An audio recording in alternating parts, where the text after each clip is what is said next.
Assalamu alaikum, everybody. Bismillah ar-Rahman ar-Rahim. Welcome to another amazing session with the Book of Illuminations. I think we got through 18 last time, so we'll start up probably at 19, inshallah. As always, I have to highlight, the khutbah from yesterday. It just, I run out of words because it's so great. And each week, Sheikh takes us through this incredible education, talks about things that people really don't talk about in other spaces. And yesterday's was particularly special. It's called The Jazz of Islam and Gender Identity Discourses. So there are two very, they're connected, but they're also two very distinct, important topics. The jazz of Islam has to do with the passing of this amazing Muslim jazz musician, one of the best in the world. And he passed away back in April without a sound in the Muslim community. This is like having a Mozart in your midst, and when he passes, nobody celebrates him, no one takes the time to honor him as he should be honored. And so Sheikh talked about him. I actually want to play some of his music for those of us who didn't have the privilege of knowing of his existence or benefiting from his music or honoring him properly when he passed. It's one of these things that's a really important indicator of where we are as a community, and so Sheikh speaks really powerfully about him. And so I really encourage people. His name is Ahmed Jamal, and he is an incredible artist. You'll see in just a second. I'm going to play some of his music. And secondly, then the issue of gender identity discourses, which is obviously a hot topic that has been stirring around in the community. I know people have written asking, what Sheikh's opinion is about a lot of the things that are happening, how the Muslim community is wanting to, connect with the right wing on terms of certain issues. And it's an important, he talks about this in the second khutbah, and instead of, he calls it the elephant in the room. And I think it's a really powerful schooling for all of us in terms of where our priorities lie. And I really encourage people to watch that because, when you understand, when he puts it into perspective in terms of all the things that we are confronting in our world, what the right wing, siding with the right wing means for us as Muslims, as a people, and, where we stand in terms of Islamophobia, our Jerusalem, things that just, Muslim ban, it just goes on and on. When you put into perspective all the things that are super important for all of us as Muslims here in this country, and then you juxtapose it against the attention that's being given to something at a lesser degree, I think it just puts everything into perspective. And, I really encourage people to watch that again. And all of it connects on this idea of having honor and pride that we have lost as Muslims. Now, obviously, I cannot do, an hour-long khutbah justice, but as usual, it's an incredible education. It's a really important grounding in, our world and helping us as Muslims to find, confidence and knowledge and even just speaking points back. Because, a lot of the challenge is knowing what to say when people raise certain issues. You feel it's wrong. You know that this is irrational. You know that this doesn't make sense. Maybe you don't have the words. Maybe you don't have the education to articulate it. And I think that's why also these khutbahs are so important, because you hear a scholar articulate why certain issues are important, why they're wrong for us, why they might be right for us, why the perspective might be, should be something else. And it gives us the words to articulate it ourselves to others. And that also is a way to build our own confidence and knowledge when it comes to our tradition. So that's super important. So I want to actually just, take a moment to honor Ahmed Jamal in our space. So I'm going to play just a little bit of, a couple of videos that I found on YouTube. You can just do a search of his name and you'll find an incredible selection. He's, I think, published so many albums. I don't know, honestly, to be quite frank. I don't know very much about him except for what I've learned recently. But I know many people out there probably know more. But I wanted to show, first of all, the first video. Let me share my screen here. The first video, first let me start by saying, Sheikh is a real fan of classical music, not a fan of jazz, and so it's. But one of the things that we love to do is we love to go to concerts and sit close enough where we can actually see people's fingers moving. Like that's a really important thing because it's such magic when you can do that. And so the first video I want to show you allows you to see the magic of this man's fingers. And from what I understand, from what Sheikh has told me from his own research, is that Ahmed Jamal believed that jazz was like the classical music of our age, of America. And when you see his fingers, you'll see what I mean. It's truly amazing. So hang on one second.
To stop it here because we could literally have a concert all night and just really enjoy that. You probably know this is a really classic piece called Autumn Leaves, and this is his own version of it. And if you look into the comments, first if you just do a YouTube search for Ahmed Jamal and look up Autumn Leaves, you'll find this. And you'll see in the comments that some of the people have said this is like the best rendition of Autumn Leaves that they've ever heard. I mean, you probably recognize the melody line if you know this music. And you know what's amazing about him too is he really influenced a lot of the greats. I mean, as I said, I don't know much about jazz music, but I know enough to recognize names like Miles Davis, you know, big time names. He influenced these guys. And, you know, one of the things that Sheikh mentioned in the khutbah yesterday is he was a convert to Islam, and when people asked him why he converted, his answer was, listen to my music, you know, the answer is in my music, and that this was how he really, you know, it was like a love song to God and Islam, and that many people converted because of his example and his role, you know, his role modeling. So I just want to play another section of another live piece, and what's most striking about this is I want you to just see the love and the adoration from the very beginning of the video. And this is one of his famous songs, but what's really sort of sad and striking is when I looked at this, you just see the love, and these are not Muslims that love him and honor him. And then if you go and you look in the comments section, I'll read some of the comments, they're absolutely beautiful, but first take a look at some of this.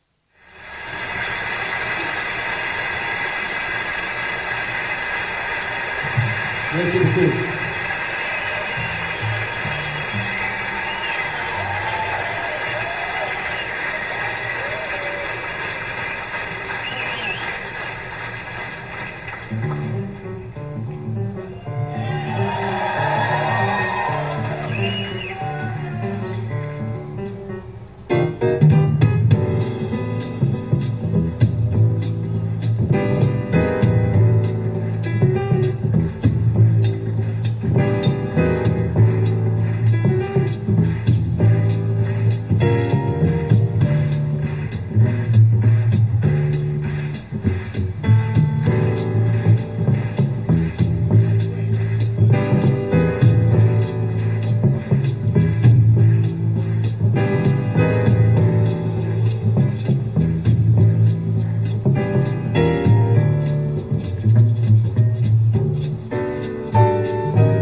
Okay, so this piece is called Poinciana, Poincina, and this was at Olympia, Paris, about 10 years ago, 6.6 million views. Just to look at some of the comments. Rest in peace to one of the most important and soulful figures in all of jazz. Lots of hearts, lots of emojis. What a huge loss. The world will always be grateful and happy to witness what you ever created to our music, Ahmed. Rest in peace, Lord Jamal. I listen to this evocative piece of jazz perfection almost every day, but today it seems more poignant than ever. I just learned of the passing of this jazz master who I had the privilege of seeing perform live. My heart hurts because of his loss. I loved his music and his style. Rest in peace, dear man. 60 years ago, I heard Poinciana at a local Chicago station. He played not far from the high school where I attended. I was mesmerized by this song and have heard it 10,000 times. Notice the interaction of the musicians. This is harmony. A man who was happy in his work, and it shows. He was, without a doubt, one of the true artists. May he rest in peace. It just goes on and on and on, and just the adoration and the beauty. And if you look at the names of the people who are writing this, none of them are Muslim, which is a really sad statement. So I just, this is something that we as a community obviously need to reflect upon. Sheikh, raises some really important questions for us. But this was such a loss. This was one of our best, one of the Mozarts that we often talk about, that God put in our midst, who made a change, who presented Islam as beauty, as music. Sheikh talks about how music is as intuitive to a human being as language, and that any religion that wants to quash that is oppressive. It's not beautiful. It's not obviously the Islam that we know and that we teach here. So anyway, I hope that you will really engage this music on your own, and let us honor him as we can, later, rather than when we had the chance, perhaps even to do janazah prayer. But anyway, these are, another reason why these khutbahs are so important, because I feel like these are things, Sheikh did a lot of research and no one is talking about this in other Muslim spaces. And so, I hope that people will share this knowledge, this music, this enlightenment. I'm just, as a last thing, I continue to get some of the most beautiful messages from all parts of the world every week.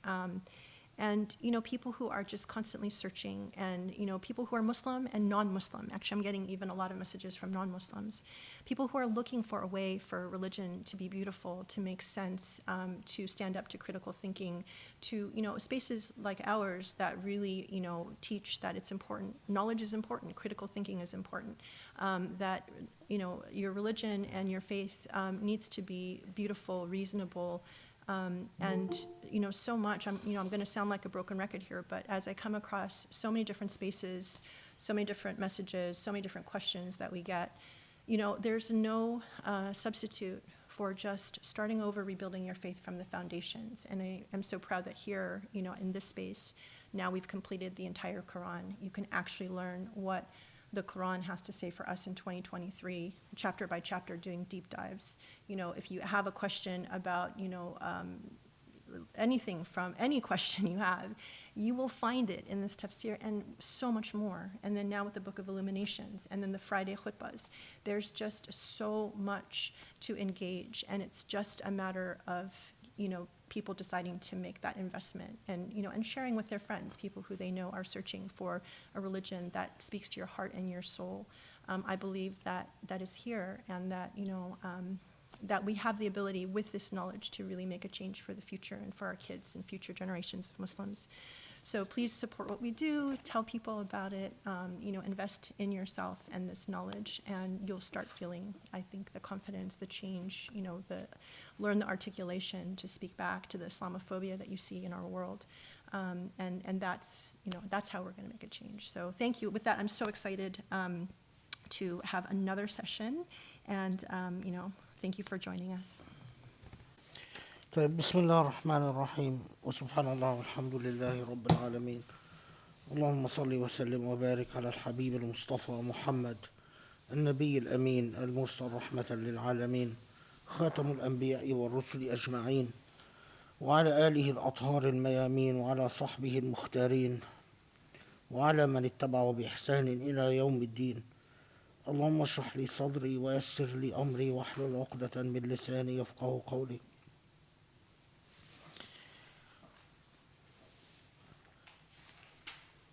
Okay, so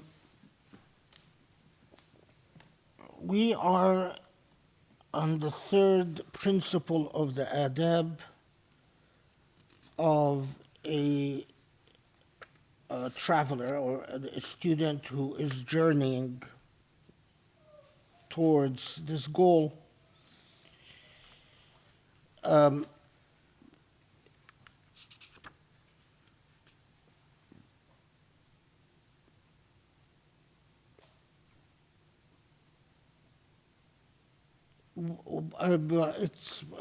Before we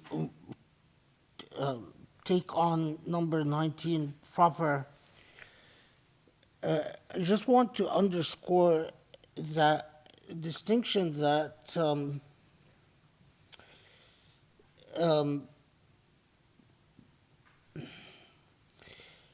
the distinction that is in modern Islam has been largely forgotten, although it is part of the intuitive understanding of a Muslim, because it is so embedded in the revelation of the Quran. There is no way that you could have any type of Quranic influence and not be at some intuitive level aware of this differentiation between dealing with human beings through Sharia and dealing with human beings through haqiqah. And as well as not just with human beings, but also dealing with yourself through Sharia and dealing with yourself through haqiqah. And the distinction, I mean, just to underscore it, because as I was thinking about everything I said and what I emphasized and what I didn't emphasize, and as you can imagine, you're making choices all the time.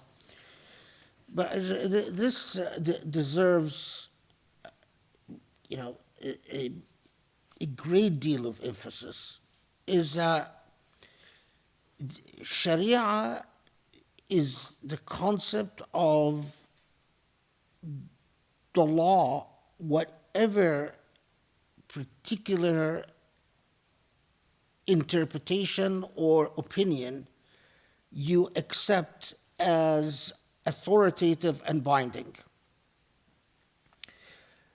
But beyond the law, there is always the level of ihsan. And as we said, we approach this from many different angles. Ihsan is what is beautifully good and what is substantively true, regardless of what the law says. And the most basic there are numerous ways that you can comply with the technicalities of the law. And in this sense, discharge your obligations towards God. But fil haqiqa, and haqiqa, the word itself means in truth. But in truth, in reality, you could be, in fact, not in compliance with what Allah wants, or you could be, in fact, at a great distance from Allah despite implementing the rules of Sharia. So, التعامل مع الناس بالشريعة والتعامل مع الناس بالحقيقة, that the difference between dealing with people according to what the law says and dealing with people according to what is beautifully good. Now, if you reflect upon this for a second, this is a clear differentiation, although it was the people who wrote about this often didn't articulate it that way, but philosophically it's a clear differentiation between law and morality, and even more specifically, law and virtue. That what the law demands is not necessarily the virtuous things, and law doesn't necessarily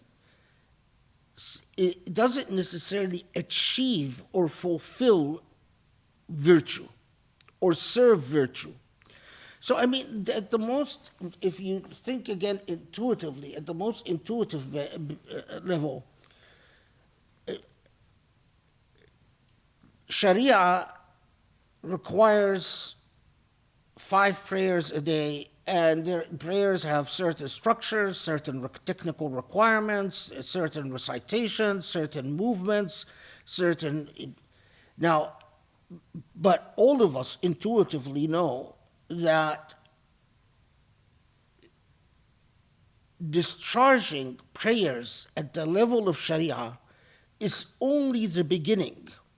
It is only the start of the process, not the process itself, leave alone the end objective of the process.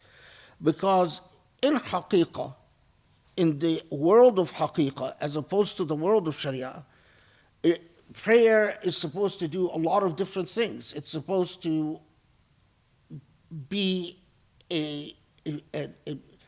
bring you closer to Allah. There are many people whose prayer is nothing more than movements, and it doesn't in fact bring them closer to Allah at all. Even beyond that, the act of ruku' and the act of sujood are supposed to invite you to reflect upon certain meanings and to internalize particular virtues. And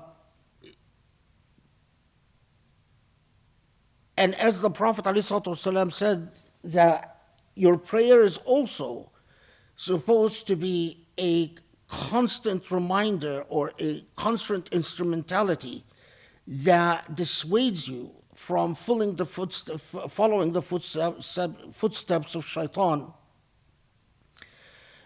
And you intuitively, you know that there are plenty of people who will pray and their prayer is nothing but a formality. I mean, it could even, in worst of cases, become a matter of habit that they do because they've always done it, and because it's they're drawn to the mechanical acts of. So this is critical to those in this journey.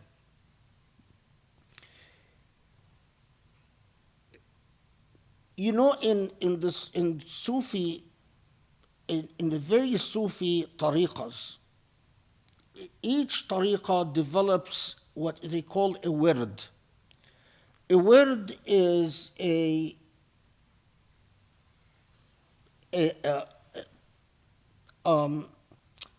like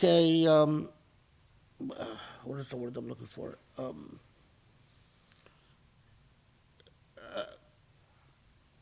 A wird is like a program of azkar that, and often Sufi tariqas will have, this word for beginners, and the word will develop within each tariqa.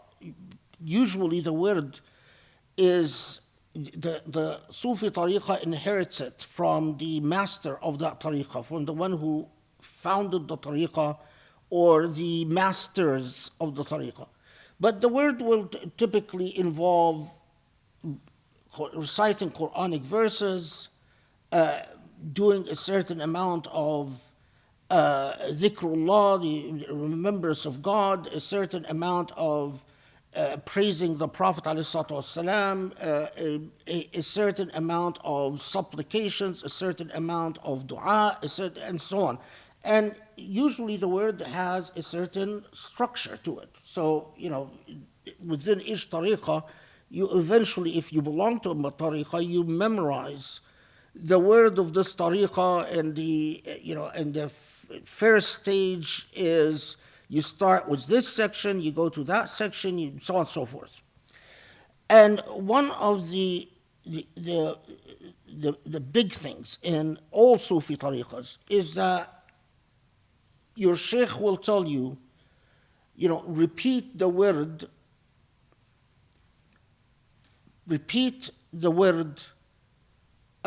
X amount of times, and this becomes like part of your assignment. So, you're told, the sheikh will say, repeat the word in our tariqah 100 times a night.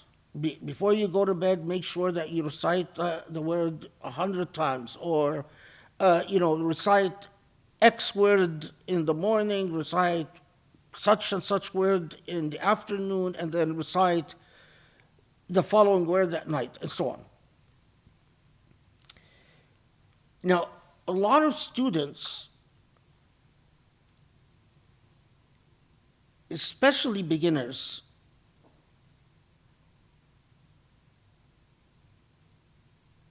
the assignment of the word and the number of times to repeat the word becomes like a sharia to them. These are the rules. But if you have a teacher that is worth their salt, they're always taught, because one of the questions that students always have, well, how many times should I repeat the word, the word of such and such? How many times should I repeat it every night? At the superficial level, at the formality level, you get a number. But at the level of haqiqah,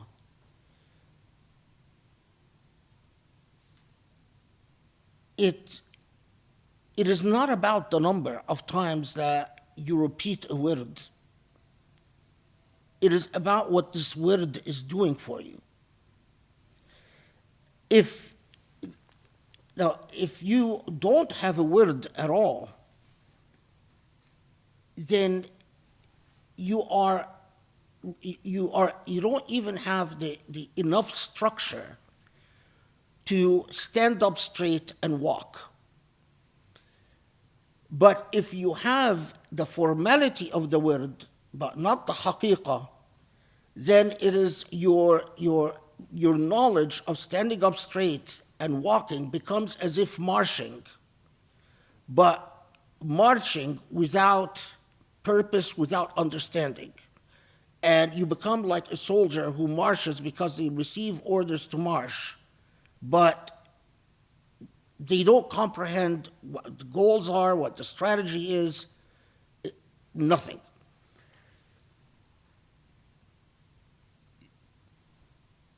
The balance between Sharia and Haqiqah is where so much hikmah lies.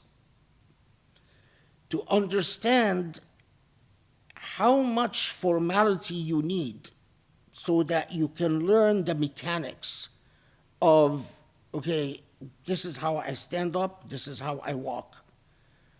But to always have haqiqah interrogating and modifying and moderating Sharia is where so much virtue and so much hikmah is.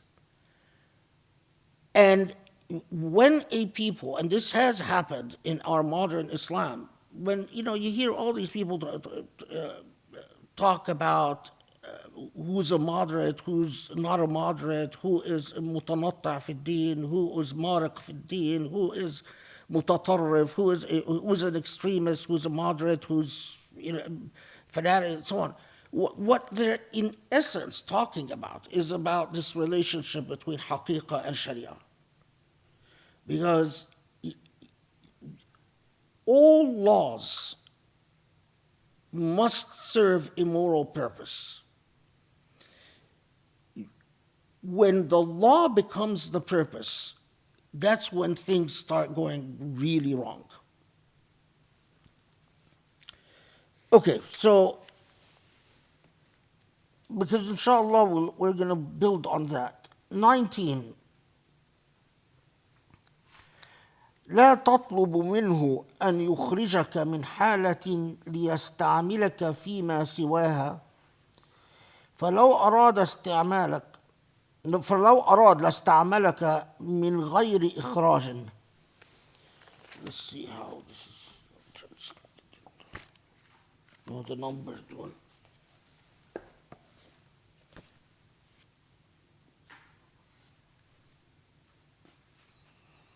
Okay, so this is the basic translation. This one said, do not demand change of your state to a different one, for had God so wished you for something else, God would have done so without extracting you from your present state. Yeah, it's pretty close, but okay.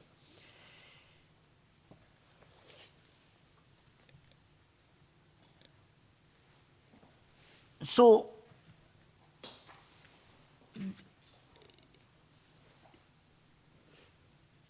is this the issue of resignation?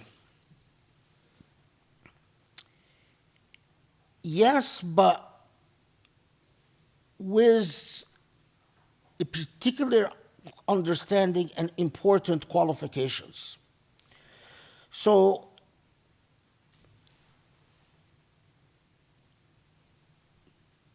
the challenge, as we've already encountered in the first two adab, the first 2 points of discipline and ethics of this path,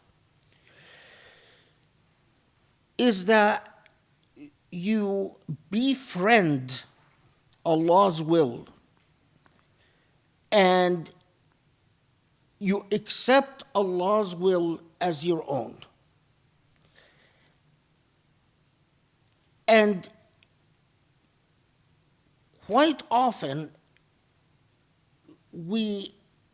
while we say we rely on Allah, tawakkalna ala Allah, we accept Allah's stewardship, we don't resign the driving seat to Allah subhanahu wa ta'ala. So while we say, yes, we rely on Allah, we rarely are willing to abandon the wheel to Allah's steering. And in fact, when we steer, you can either steer the car with Allah in the direction Allah takes you, or you can fight the direction that Allah seems to be steering your car to a direction that you think makes sense and that you desire.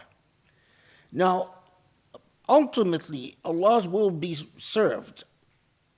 However, the issue is your internal state. Now,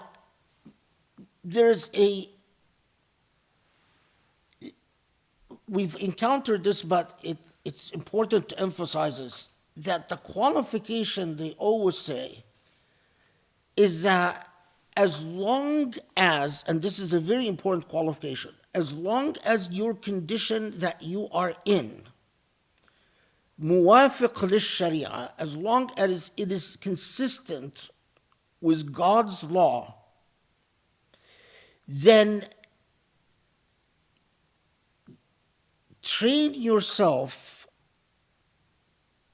to be at peace with the stage of life you are in, even if so many things inside you want a different stage.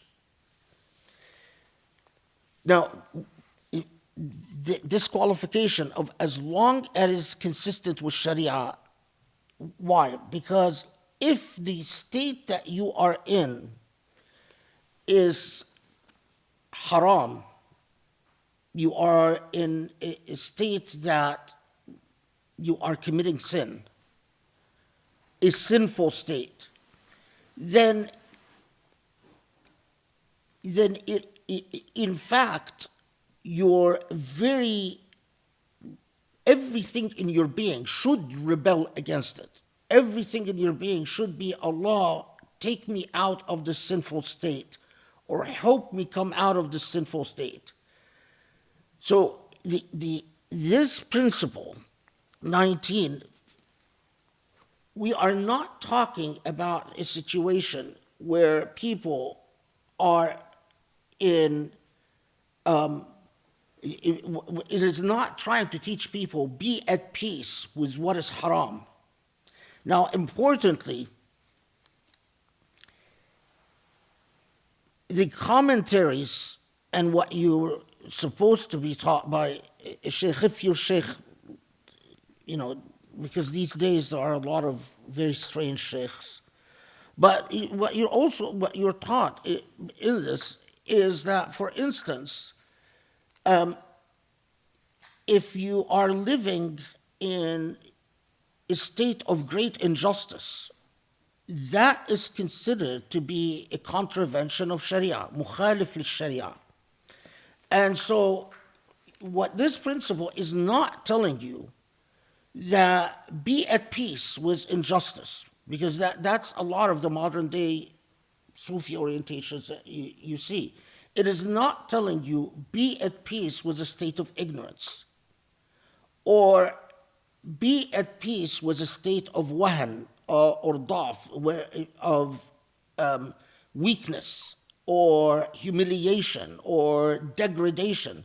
In the khutbah that Grace mentioned yesterday, I was talking about the concept of nakhwa, of honor and vigilance in standing up for what is right.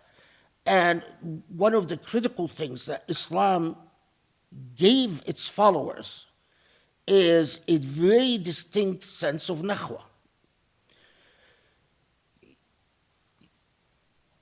I mean, this is, it's rather just interesting. When I first came to the United States in 1982, I mean, Allahu Alam if this was, but I remember reading the story, and I was with some friends, and we were reading this, we learned the story about a man in Los Angeles who saw a woman being assaulted and intervened to stop the assault and was killed in the process. And just to show you how much of a shift there has been. And I remember that thinking to myself, the story didn't, as reported, it didn't say the name of the man. But I remember thinking to myself, this man must have been a Muslim. Because this is what a Muslim would do. This is the concept of nakhwa, you stand up for right, even if it means sacrificing yourself. And I told the people I'm with at the time, this man must have been a Muslim. And what strikes me now is that all of us sort of took it, yeah, you're probably right. And a day later, we in fact learned that this man was a Muslim who saw this woman being assaulted, intervened, was killed. Fast forward to our day now. I think that same assumption now, if articulated now in the same circumstances, people would laugh at me.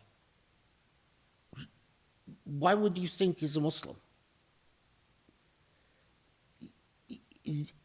This is when I think of what made me assume this person was a Muslim back then, and why is it that I would have a very, my thought process, my psychology would be very different today, is because so much of the basic foundational ethics of Islam have been deprecated and deconstructed to the point that today you have to explain to a Muslim what the idea of nakhwa is and why is not. I don't know if you guys know the story. Who was it? Which Khalifa who the woman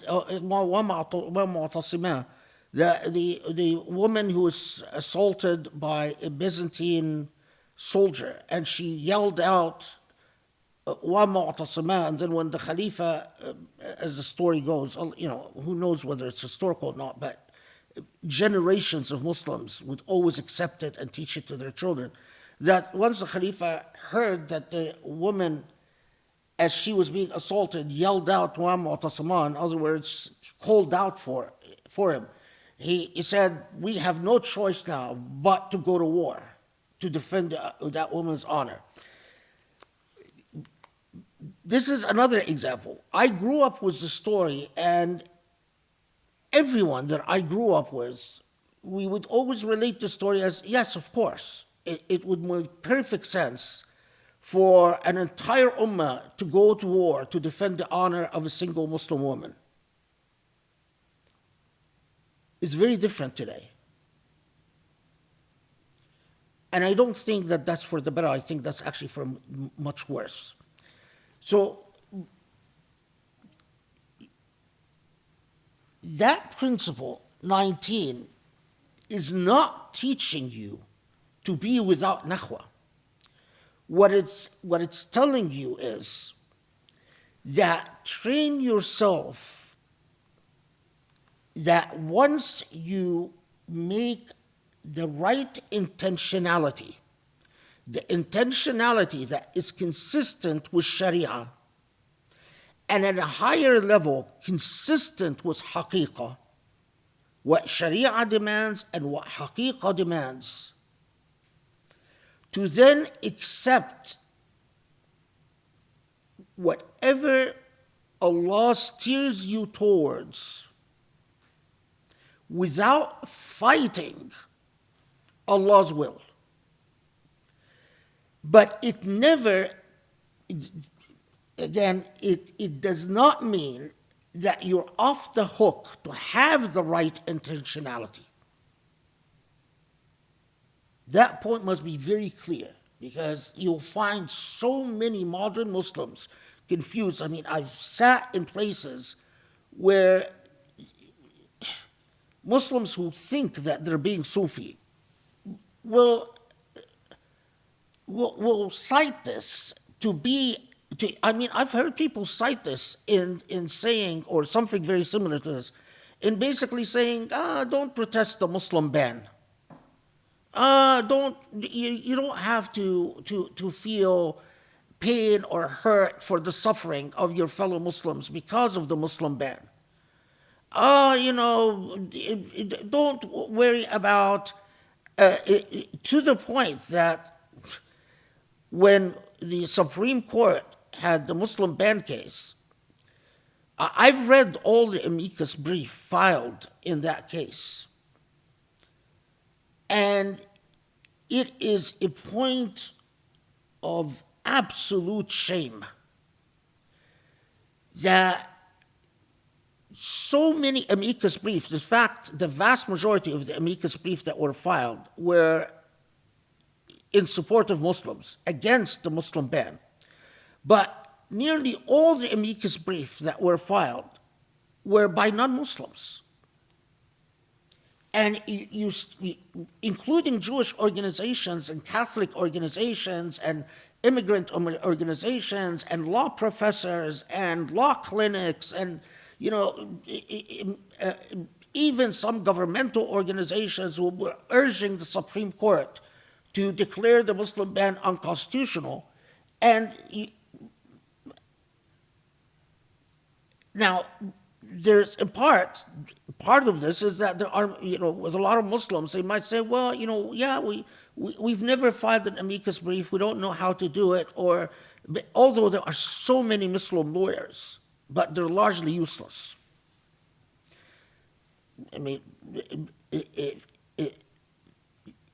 the fact that you have a case involving Muslims like that, and you have so many Muslim partners in law firms all over the country, and not a single one of them thought about getting their fellow Muslims together to file just as a point of vindicating your obligations towards God. But then even worse, after the Supreme Court decision came, some well-known, quote-unquote, Muslim Sufi quarters that I won't mention, their reaction was, oh, brother, that's just Allah's will, and you have to be peace with it, and that's why we didn't get involved at all, because this is Allah. No, you're fake. Everything about you is fake. You create the right intentionality. You take the right action. But once you filed, for instance, you've done your due diligence, then you accept whatever comes as that's what Allah wanted. And you are at peace with it. There is a story that a lot of students are taught about Principle 19. Whether it's historical or not doesn't matter. But as the story goes, it's actually in Ibn Ata''s other book, his book called the Tanwir, the Illumination in singular. He relates the story, but it's related in several other sources. And as the story goes, is that a student kept telling God that if only my circumstances were different, I would commit myself to journeying in your path much more fervently and much more diligently. And that student would pray to Allah, Allah, if only you would guarantee me my daily bread And in fact, according to the story, that he would ask God for 2 loaves of bread a day. If only you would guarantee me my 2 loaves of bread a day so that I can commit myself to your path, I would be, I would be very grateful, and I would do all types of things and so on. So in other words, he's hinging his passion on guarantee me my daily bread, and then I am going to properly commit myself to the path. And this is a big no-no, according to Principle 19. You take your circumstances as is, as we've talked about in past halaqah, and you apply yourself to the best of your ability under the best of the best that your circumstances allow for. So, as the story goes, the student lived in Baghdad, and he got into a dispute. One thing led to another, and as often happens under authoritarianism and despotism, he found himself before a judge, and the judge sentenced him to prison. And in prison, he was served 2 loaves of bread. And so the student would tell whoever would listen that this is my punishment from Allah for being impatient with my circumstance. Allah gave me what I wanted, gave me my 2 loaves of bread a day, but in circumstances that I didn't want. 2 loaves of bread in prison, and prison wasn't very conducive to his spiritual development, because the conditions of the prison, like a lot of medieval prisons, were rather horrendous. I mean, for one thing, you live with your refuse. There was no plumbing, and anyway. So once he's released, as the story goes, is that he preaches the story to he makes it a point. He composed poetry about it that became very well known.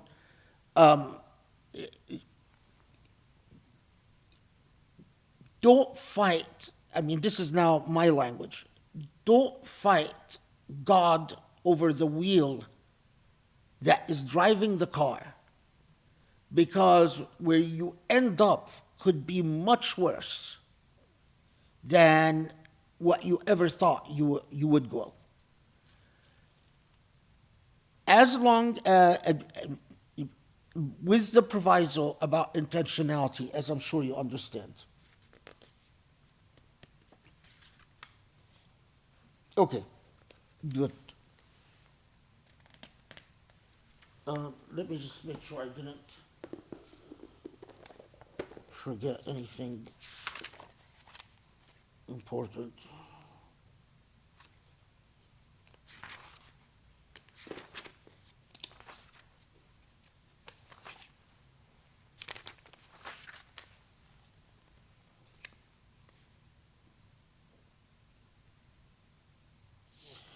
Oh, yeah. This is a tradition that is reported. I mean, you read it quite often. It's quite often taught and cited and so on. The report is about David, alayhi salatu wasalam, the prophet. I didn't find this story in the Torah, although it's reported in Islamic sources about the prophet Dawood, that Allah inspires or reveals to Dawood, alayhi salatu wasalam, I'll just read it in Arabic and then paraphrase it in English. يا داود تريد وأريد ولا يكون إلا ما أريد فإن سلمت لي ما أريد أتيتك بما تريد وإن لم تسلم لي ما أريد أتعبتك فيما تريد ولا يكون إلا ما أريد. Allah basically tells the Prophet Dawood والسلام, that you want and I want. When all is said and done, it is what I want that will in fact happen. Allah's will overrides all and prevails over all. However, if you surrender to what I want, I'm going to paraphrase the story because I don't want to get into issues of versions and authenticity and all of that. But so if you surrender to my will, ultimately, it's surrender here is not just surrender, but if you craft your will according to my will, then ultimately my will and your will be one and the same and both served at the same time. However, if you do not craft your will so that it is consistent with my will, all that will happen is that you will suffer, and when all is said and done, it is what I want, the divine will, is what will take place. So in other words, the moral of the story is surrender to Allah's will. Because when all is said and done, it is Allah's will that will always be carried out at the end. And you fight it, all that you do is you suffer. If you are constantly, berating yourself, beating yourself with, well, I could have done this, well, if only this, well, if this would have happened, as the Prophet ﷺ said, إِنَّ لَوْ تَفْتَحْ عَمَلُ الشَّيْطَانِ. The word if, or only if, لو is if or maybe, if I would have done X, or if this would have happened, or if that would have happened, is a portal to the demonic.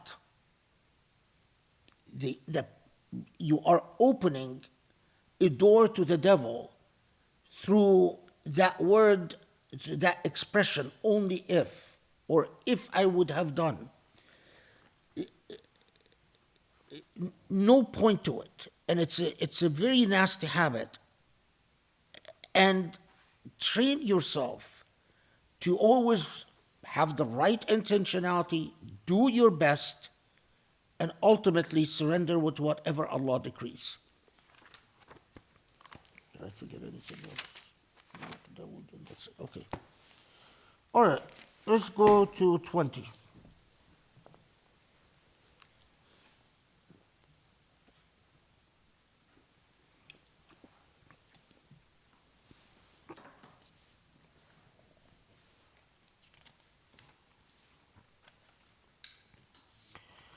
Okay. ما أرادت همة سالك أن تقف عندما كشف لها إلا ونادته هواتف الحقيقة الذي تطلب أمامك. Period. ولا تبرجت ظواهر المكونات إلا نادته حقائقها إنما نحن فتنة فلا تكفر. Okay, this is a deep one. Okay, let's first go to the raw translation. Whenever the yearning seeker attempts to stop at what has been revealed to him, then he is called along by the voices of haqiqah, of truth. What you seek is still before you. And hardly do the external aspects of created beings display their charms, then the voices of inner realities call out, "We are only a trial, so do not deny the truth." This is according to this translation. Okay. What is this about?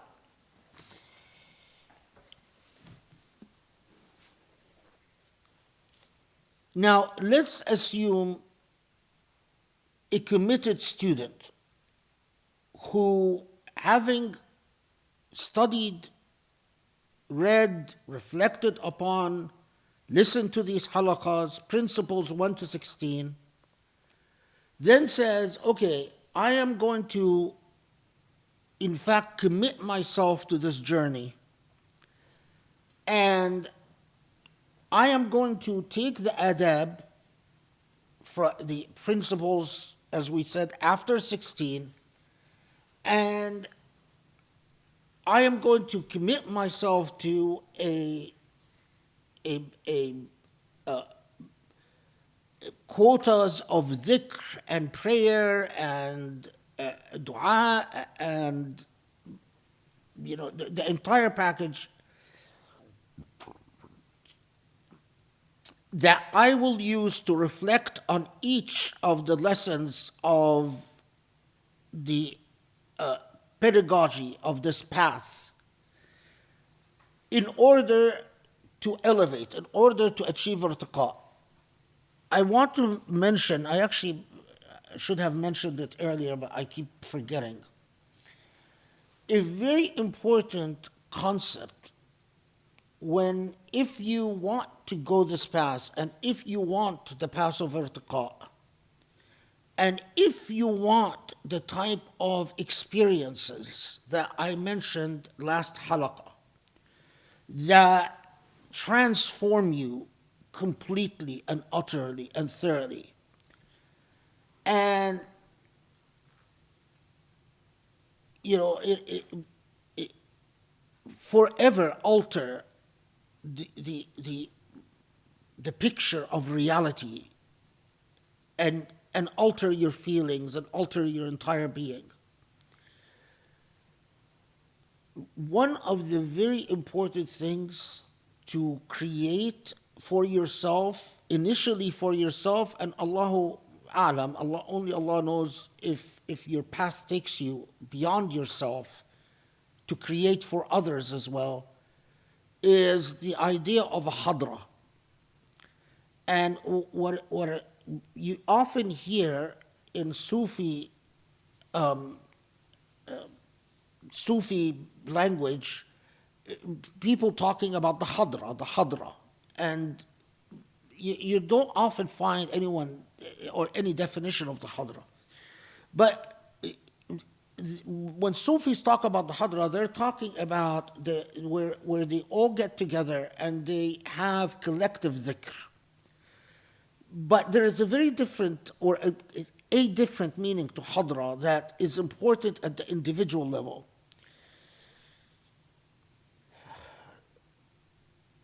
Space, as we said before, space and time are creations of God. Because space and time are creations of God, they interact with what God has created.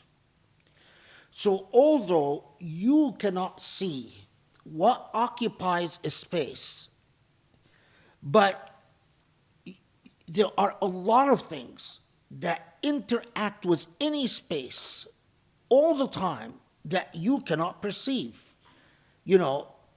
Gravity is interacting with space. All types of sound waves are interacting with space. All types of other types of waves are interacting with space.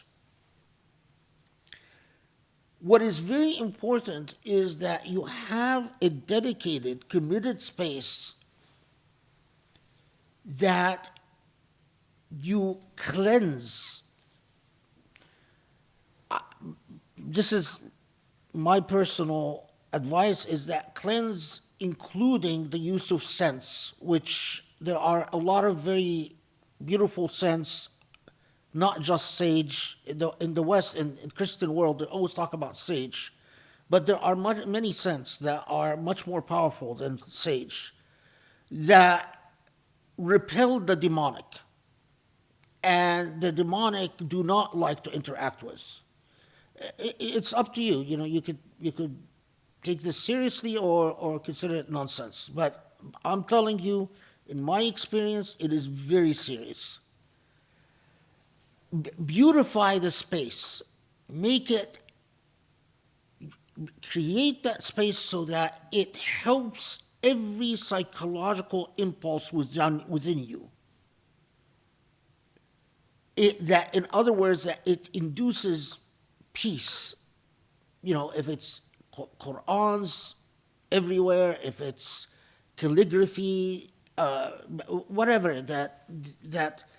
and commit that space to your zikr, where you repeatedly do zikr in that space. What you don't see, but what you might feel as you elevate, is the power of that space. People might come off the street and they step in that space and they say, wow, I don't know why, but this space just gives me makes me happy. Well, you know why, because this is a space that you've cleansed with your dhikr and with your ibadah. And it is a space that will attract angels and will be repeatedly visited by angels. Now, because we're going to talk about this in Principle 20 in a second, in fact, that space, you might have the following experience with the space, and do not freak out and do not become happy with yourself, and do not, allow pride to seep into you. Do not go around, telling your family or whatever. You might start, without sense, smelling a perfume in that space that seems to come out of nowhere. The smell of flowers, that's very, very common. If you dedicate hadra, that you constantly, now of course, if Allah wills, and there are other people like family members or the community members, whatever, that join your hadra, that will even be stronger, and because Allah is being worshipped in the space. This practice of the hadra is a source of great blessings. And if Allah blesses you with that experience where you are in the hadra and you smell the smell of flowers or perfume, or something smells like fresh air, as if you woke up in the morning and you've breathed in the most clean air you could ever imagine.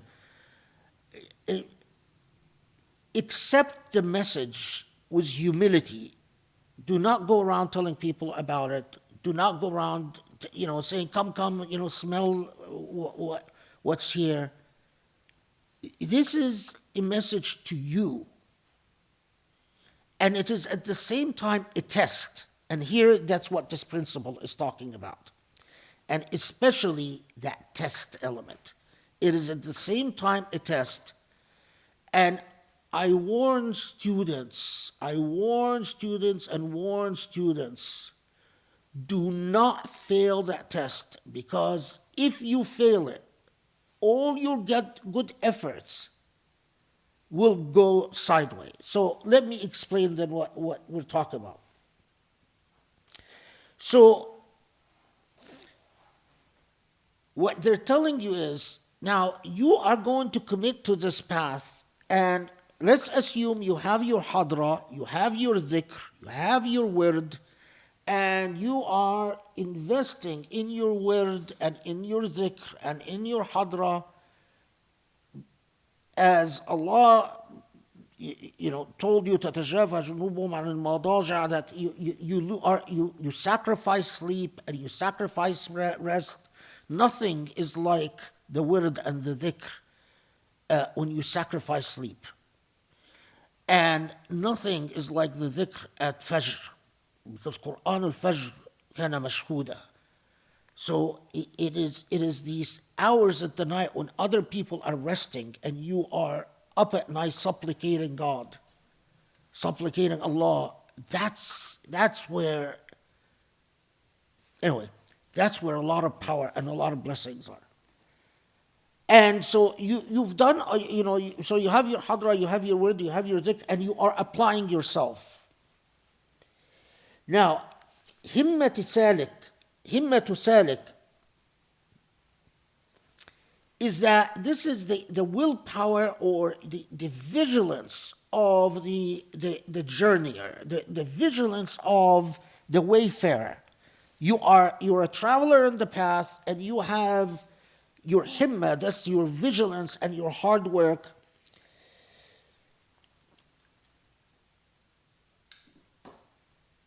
You, in this path, you start having experiences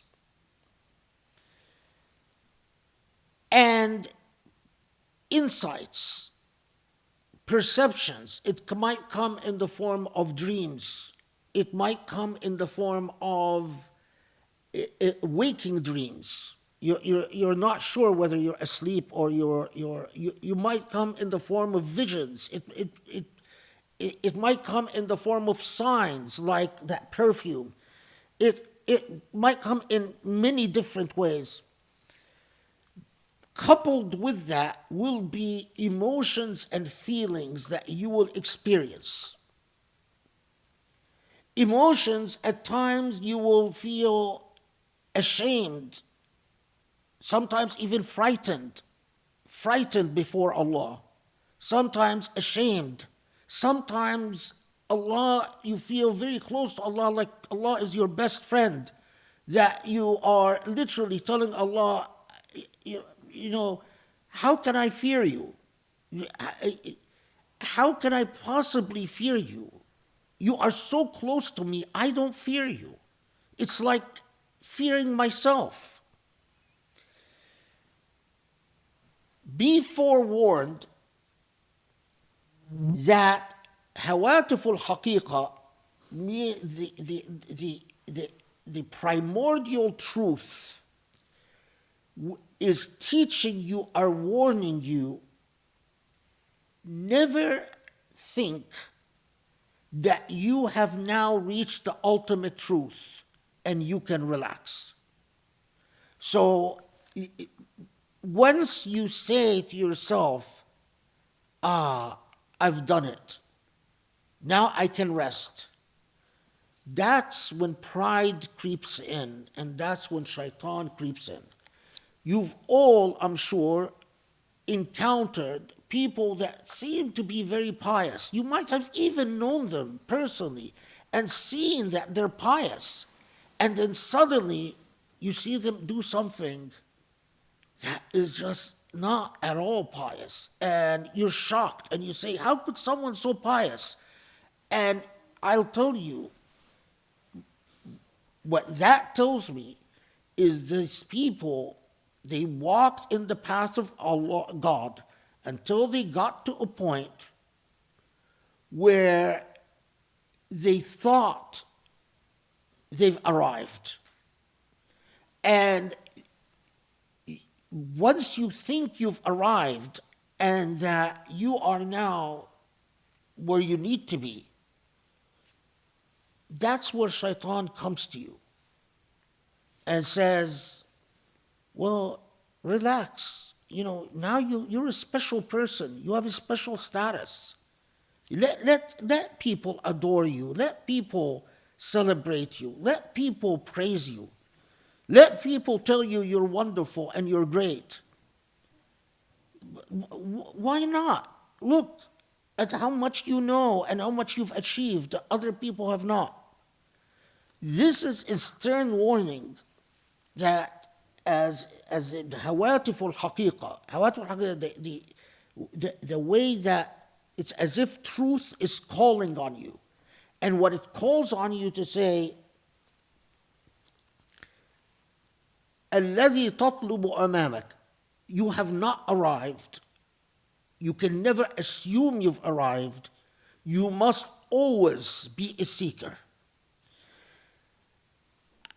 I personally do not believe, this is maybe skepticism. Have I met?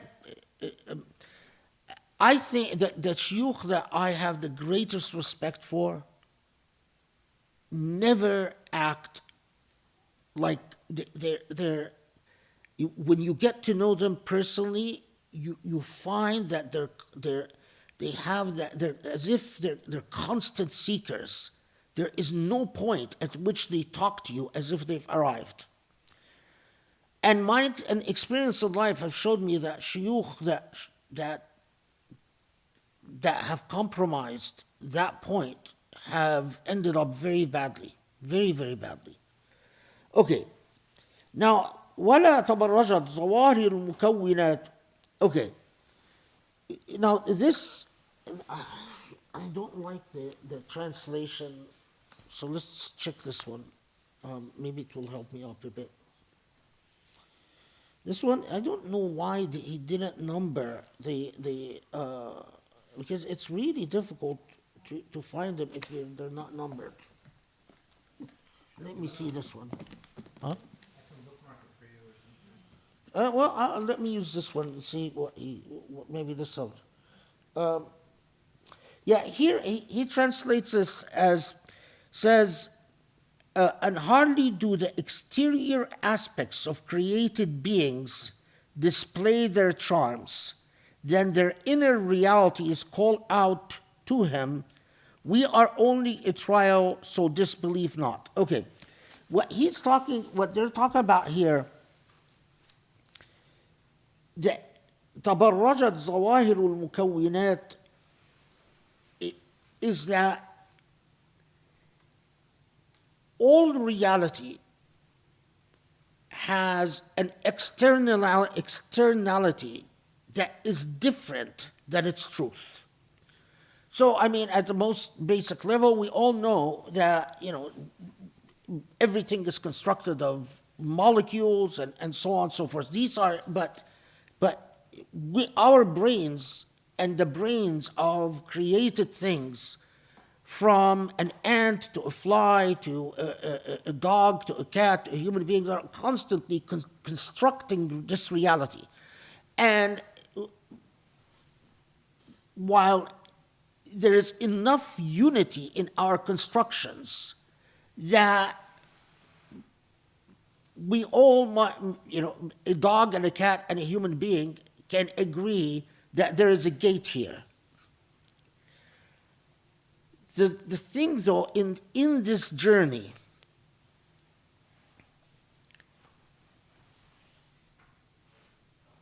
you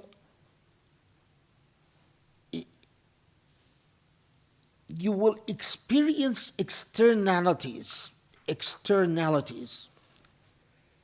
in a way that might send messages that could elevate you, but at the same time are rather dangerous. Like, for instance, you are sitting in your hadra, you are doing dhikr, and you smell that perfume in the air. Now, if what seeps into you is that I am special, look, angels are present when I am present. But in this path, the experiences exceed that. You could have visions where you see, for instance, the Prophet ﷺ. You could have visions where you see light that is indescribable. You could have visions where you see what you believe are angels, what seem to you like angels. A very common experience, and if I did not, a very common experience, let's leave it at that. Is to, what is the word? To levitate. It is not unusual that you experience levitation, and in fact, if you have someone around you to actually witness it. The danger with all of these experiences is that they can, and I know someone personally who had experiences like this, and I know them well enough to know what their experiences were. And yet, the same person later on in life became responsible, directly implicated in an entire massacre in which hundreds of human beings lost their lives. And I will tell you that sadly, these experiences embedded in him a sense of arrogance about his proximity to Allah and his understanding of Allah's will, so much so that it allowed him to think that he can describe a bunch of people as subhuman and as expendable and play a role in their extermination. And I know, because I know this person quite well, that when his conscience bothers him, he remembers and he is reminded by his hashia of these personal experiences like levitation. And he says, how could it be that I'm on the dark path, but in my view, he's definitely on the demonic path now. No questions about it. So what I'm saying is, what this principle is saying, you could have an experience like this, and it could be part of your journey to seeing secrets that truly cleanse you and truly allow you an understanding of the reality of life and the meaning of life and the purpose of life that are true liberation, but they are always at the same time a huge test. And that's what he means by saying نَادَتْهُ حَقَائِقُهَا, that the ultimate truth of this external experience is that they warn you, we are also a fitna, we are also a test. Because if you become satiated and you say, okay, well, I'm wonderful, you're going to fall. And in proportion with the elevation that Allah, the opportunity that Allah will give you, is how steep your fall. Okay. What else did I? Yeah. Now, there is see, I mean, there are a lot about Principle 20 that okay. There are several. Oh, man, I don't know if we're going to get beyond Principle 20. I'm really. Okay, I can't skip stuff, right? Don't rush, don't. Okay. So you are also taught in this context. There is a story that they often tell you. It's it's just it's a metaphor to get the ideas. They tell you it is like that is has been taught for centuries.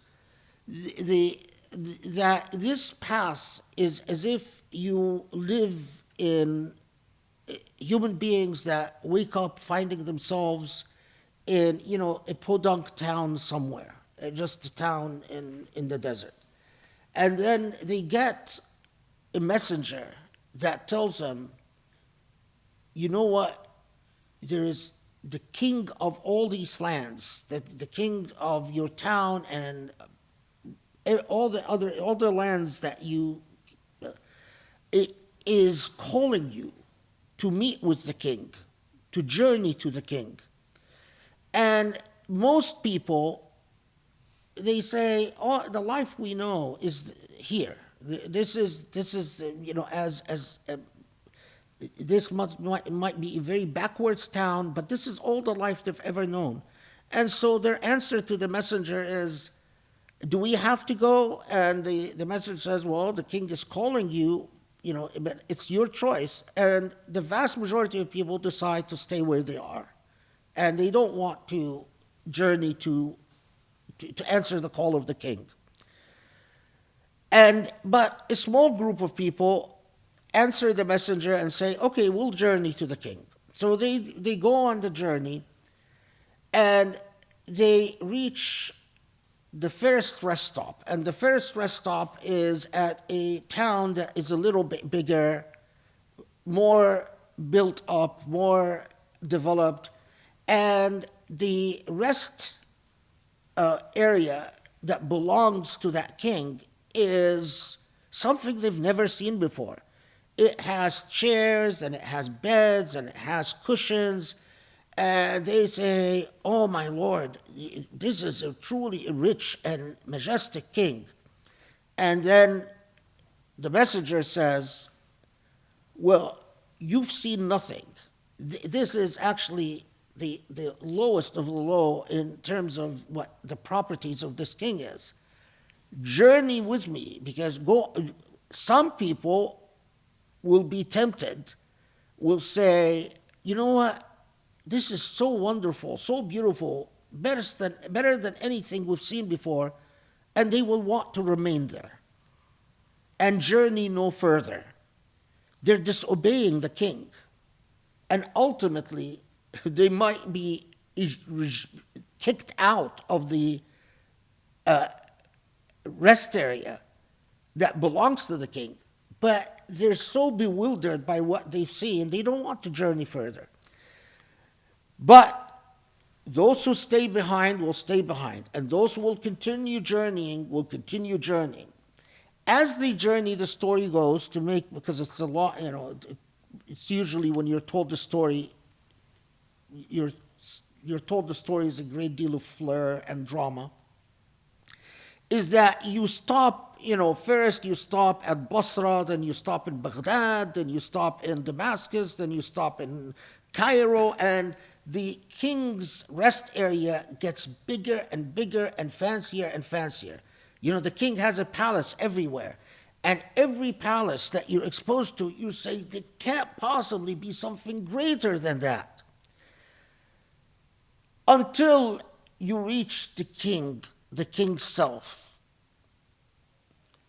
And the king is so beautiful and so majestic that you don't care about the palaces or the rest areas. You don't even want any of them. All you want is to be in the presence of the king till the day you die.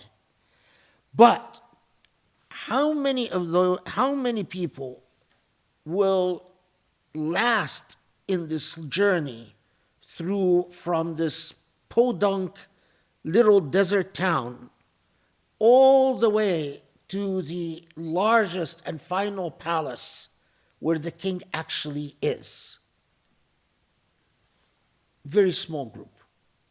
Because there will be a lot of people who will just be tired and worn out from the journey and can't imagine that there is something better or bigger. And so you're always told the story to warn you that until you have the experience of that is that, as they call it,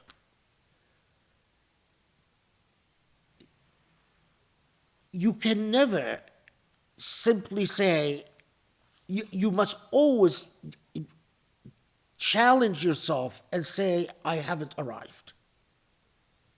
The journey must go on.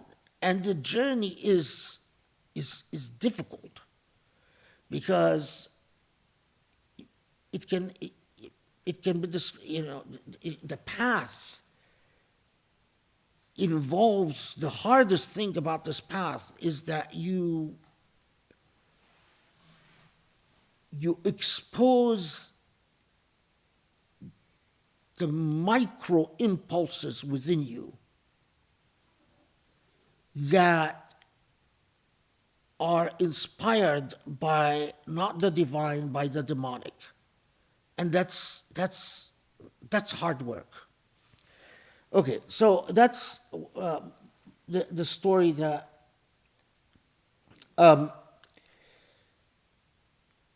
now you're always in the context also said you're taught the following dictum that من لم يعرف من نفسه النقصان فكل أوقاته نقصان. That what this says is that, listen, this path and the vigilance on the path where you constantly tell yourself, regardless of my insights, regardless of my experiences, regardless of how beautiful, how wonderful, I am still deficient, flawed, and I must continue looking within to cleanse. The dictum that I recited, that if al-nuqsan means a defect, a flaw. So it's telling you, listen, if you don't recognize the flaws within you, then your entire life is nuqsan. Then in fact, you will live and die in a state of being highly flawed and highly deficient. You can trick yourself, and maybe you can trick others, some others. But the truth of the matter is, when you fail to confront your deficiencies, that's all you're doing, is that you are just deceiving yourself. You're not hiding anything. You're not actually fixing anything. So the impulse that you're always taught that even if Allah grants you the gift of an experience of where something like what we've described, a vision, a dream, a perfume, so on. Although the temptation will be strong to think that, okay, you've cleansed yourself. Don't allow the assumption to settle in, because there is still much more work to do. Okay, the other thing,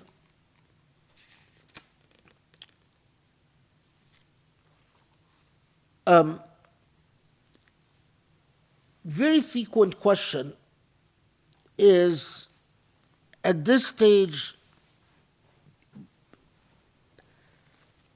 students will often ask, they'll say, listen, okay, so I'm supposed to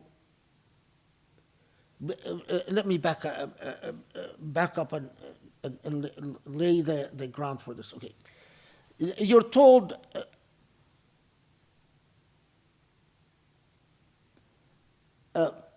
لو how did it go? لو غبت عن نفسك لما وجدت غيره. So you're part of what you are at this stage you are supposed to achieve. Remember 19 is that don't fight God's will. Okay. But beyond that, work hard to make your will God's will. In other words, to only want what Allah wants. Well, that begs an obvious question. How can I want what Allah wants if myself has its own passions, its own covets things? And the answer is that's precisely the issue. If you confront your passions and you confront what you covet and you accept that, replace the inferior with the superior. So I have the self, and this self covets and desires. But that's compared to what Allah would want for me. That's what I want for myself is inferior. What Allah would want for me is superior. But we are so arrogant that we have the hardest time accepting this. It's as if we don't trust Allah. Allah, I don't trust that you want the best for me. I don't trust that what you want is really good for me. I know better. So if you confront that self and you are doing your wird and doing your dhikr and doing your ibadah, to confront that and say, behave, know your place. Tell Allah, Allah help me to want what you want. That self, which, as we said before, is often imbued by the demonic. It is infiltrated with the demonic. And you say, Allah help me to confront the demonic, to cleanse it. Allah help me just to surrender it to you. And so, what deconstructing that self, you only then find what remains is nothing but God, nothing but Allah. And in fact, you find that Allah is embedded within the self, and that when you realize the liberation that you achieve is indescribable. I mean, there's so much Sufi poetry that is so beautiful and so brilliant, but as someone who's read hundreds of thousands of Sufi abiyat, verses of poetry, the reading helps, but it cannot equal a single moment of experience. So the obvious question then, so is it wrong, the question that you always get from students, is it wrong to do dua where you ask for something in particular? And we've mentioned this before, but the answer that you always get is that your dua should be a form of ta'abbud, that you could ask Allah for al-afiyah, you could ask Allah for, obviously, things like forgiveness, al-khair, what is good, ask Allah for ihsan, what is beautiful, But your dua should be a form of worship, not a form of coveting. So it's not that you are demanding specific things that either I get it or I'm going to be upset, but it is a form of ibadah. It is a form of worshiping Allah. And here there's often there is a long halaqah that would be given about the following: طلبك منه, طلبك له, طلبك لغيره, طلبك من غيره.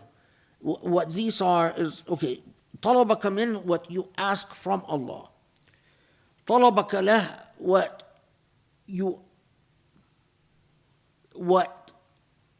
you ask with Allah. طلبك لغيره, where you ask from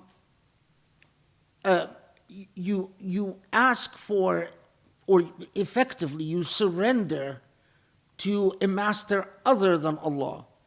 And طلبك من غيره, that you ask a party other than Allah. The reason, I mean, put aside the language, طلبك منه, طلبك له, طلبك لغيره, طلبك من غيره. But the essential lesson here is this: is that be conscientious, reflect upon what you're doing. When you covet, when you desire, as you deal with the self, مع النفس, are you engaging in something where you are accepting or you are expecting a master that you are other than Allah? Now, this master could be a powerful human being, for instance, that you are ultimately submitting yourself to other than Allah.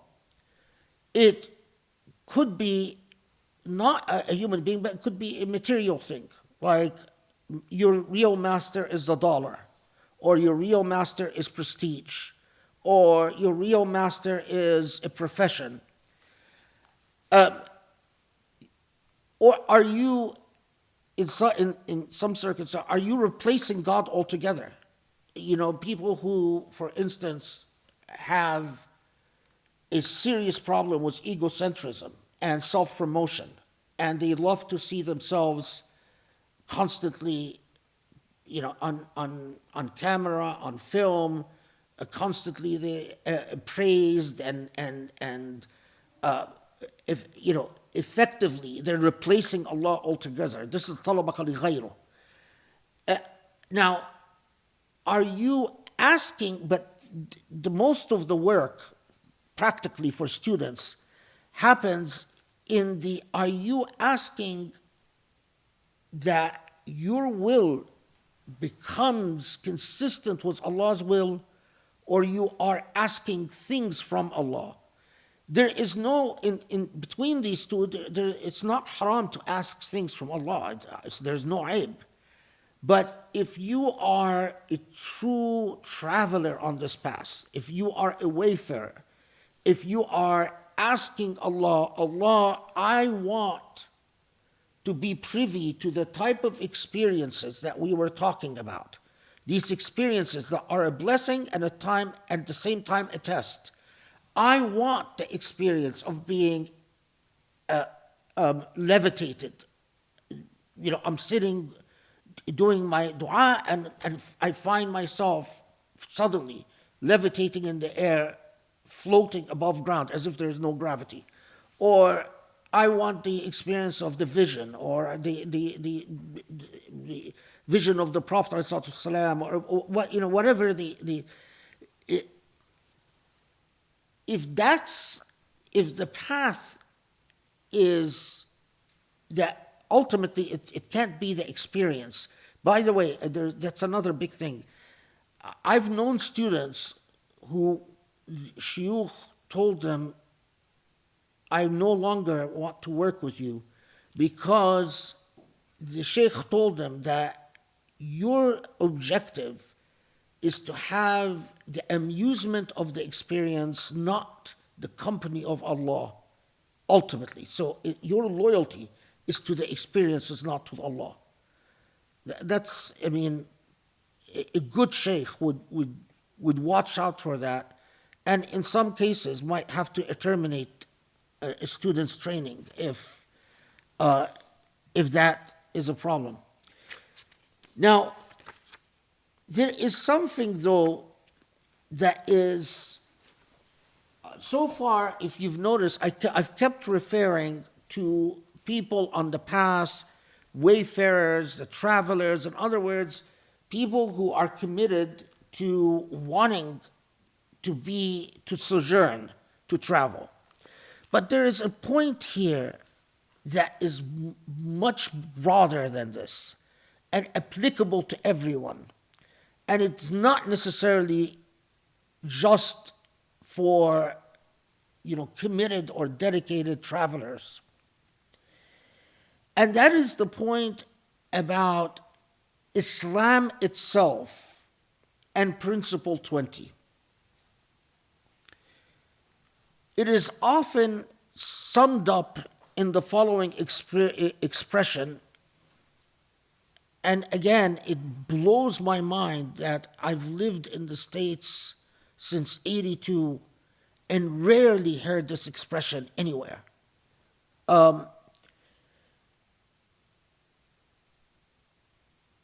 Rububiyya tawallat ubudiyya. That's the expression. Rububiyya tawallat ubudiyya. What does that mean? We are all taught that we are ibadullah. We are Allah's subjects.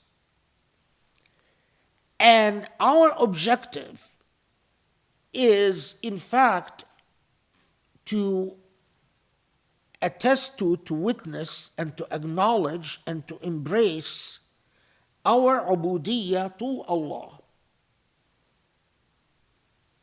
That our status as Allah's subjects and we are owned by Allah. We belong to Allah. But this is at the individual level in terms of your relationship with Allah, is your ubudiyyah.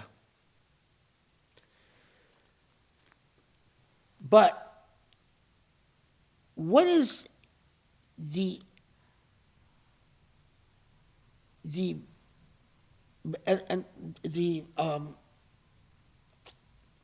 purpose, the maqsad of the entire Islamic message, and even the ultimate purpose of the traveler, the individual traveler to Allah?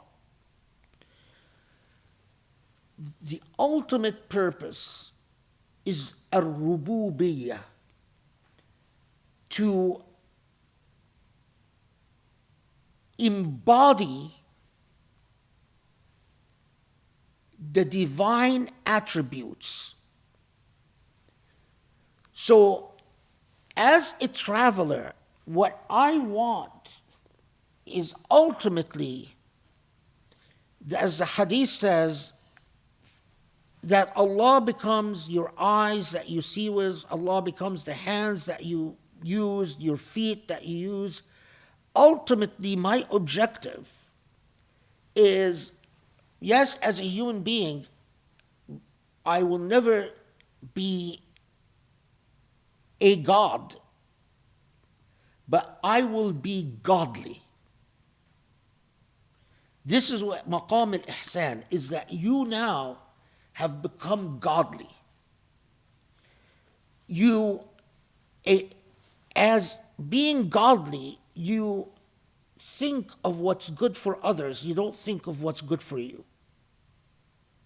You conquered what you covet and what you desired. You conquered your selfishness. You conquered your jealousy. You conquered your envy. You become a walking embodiment of التجليات and النور الإلهي, that you become a walking embodiment of luminosity. Collectively, what Muslims are supposed to be doing is to move from مقام العبودية للربوبية. If they are just subjects of Allah, they are like any other human beings. They're fighting for a piece of the pie. They just want to carve out a piece of the pie like all other human beings. You know, you get this piece, you get this piece, I get this piece, everyone wants a piece. But maqam al-rububiyyah is to elevate from fighting over the pie to saying, you know what? We, as godly people, we want to maximize how each of you gets a piece of the pie. We don't want a piece of the pie for ourselves. This is the maqam al-ihsan, where you exude beauty. You become a walking representative of what a divine human being or a human being touched by divinity is. So,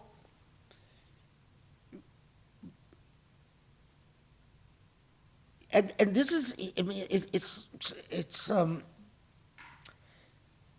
Kawakibi, the Syrian scholar who was one of the most profound people who wrote about authoritarianism and istibdad, and he says in his writings that one of the things he says about what's so awful about despotism is he says that it is impossible for a people led by despotism, ruled by despotism, to be anything other than abid and to be to their potentiality other than slaves, and they will never exhibit anything other than the characteristics of ubudiyah.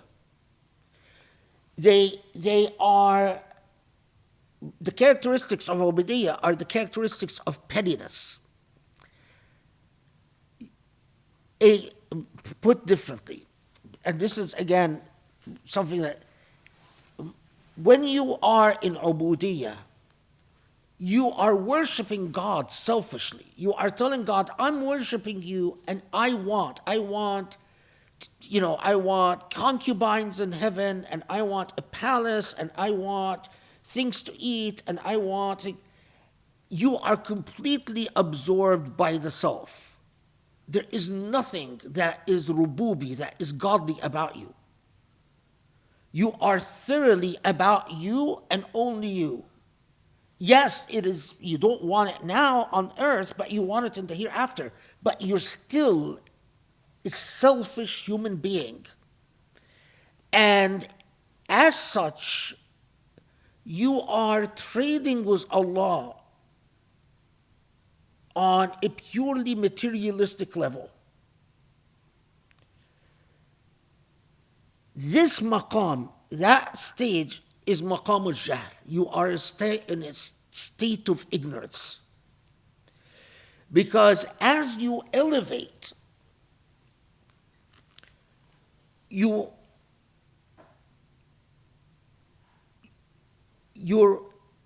will, which you craft to be in accord to God's will, and God doesn't want. That's not what God or godliness demands, is to drink and eat and sleep and have sex. And these are very rudimentary things for childlike levels of understanding your God.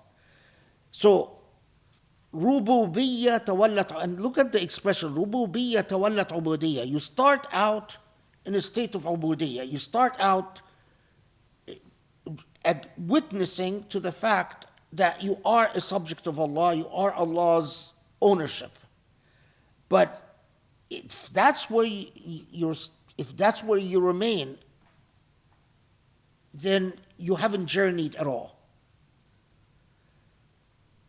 Even worse, if you don't even acknowledge you are in Ubudiyya. I mean, most people don't even acknowledge. They don't recognize God at all. I mean, they don't say, they remain not even Abid.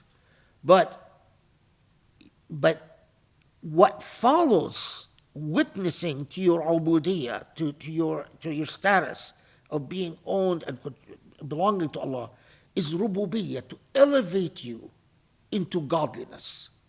And it is this godliness that is the purpose. And that is why, as Kawakibi said, a godly people cannot be an unjust people. I mean, what Kawakibi is saying, how could it be that there are so many Muslims, and he was, writing in the 19th century, and saying, how could it be that there's so many Muslims who think that they can be godly people, rububiyin, and live in a state of zulm. People who are rububis don't exist in a state of zulm, because zulm is in the antithesis of divinity. وَمَا كَانَ رَبُّكَ ظَلَّامٌ لِلْعَبِيدِ. Allah cannot be a zalim. So if you want to be godly, or a godly people, you cannot be in a state of zulm. And this,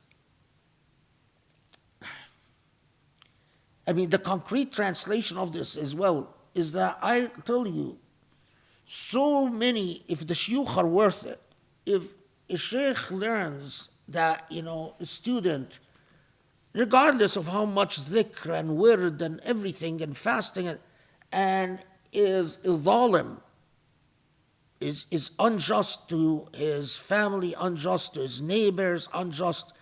It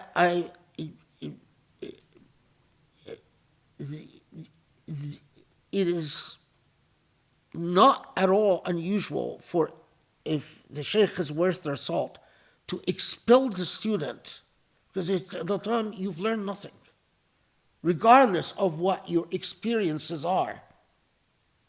If it doesn't translate into transforming you into a rububi, a godly human being, you've learned nothing. What time is it? Oh, wow, okay. Even later than I thought. Okay, my apologies. I thought we're going to get to 26. We got to 20. MashaAllah.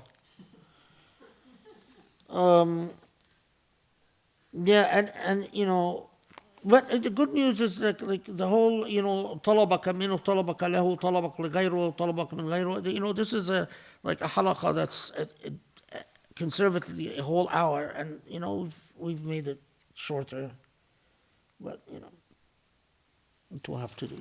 We'll just have to do. Okay, alhamdulillah rabbil alameen. Let's just stop here.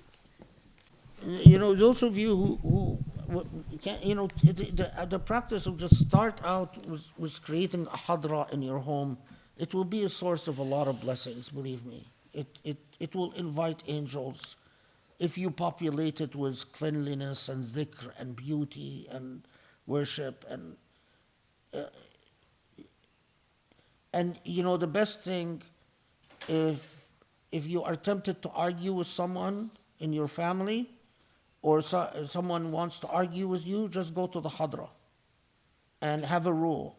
No yelling, no arguing in the hadra. You can only whisper in the hadra.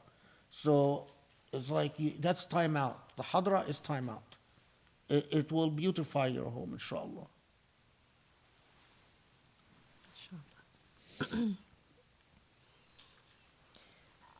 Assalamu alaikum. Thank you so much. I know that you feel like you barely covered anything, but you, as always, you cover so much ground. And I mean, we've been sitting here for 2 hours, completely captivated, and it didn't feel like 2 hours to me. But there's just, I mean, so much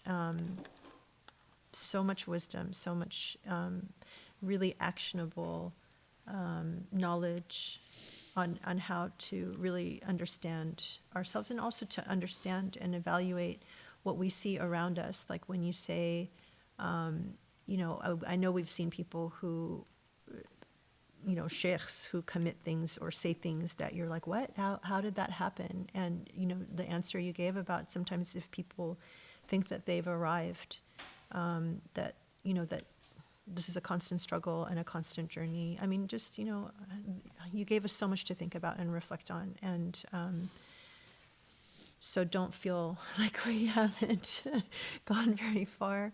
Last week he said he had prepared through Wisdom 24. Yeah. And so last night, as he was getting ready to prepare again, and feeling that weight, I said, you know what, if you just get through what you prepared from last week, that'll be great. And we barely even scratched that. So, but just to encourage you not to rush and, to share everything, because I think this knowledge is so unique from you. And if you don't share it, then it's lost to history. So I'm sure I'm not the only one who feels like this is so valuable, that, whatever stories you share, whatever insight, whatever you've experienced from everything you've seen in your life, that's something that then we can learn and pass it on and share it with others. It just adds that much more, beauty and flavor and light to the learning. So thank you so much. Thank you everyone for being with us, and look forward to seeing you next week, inshallah. Although, good news. No, not good news.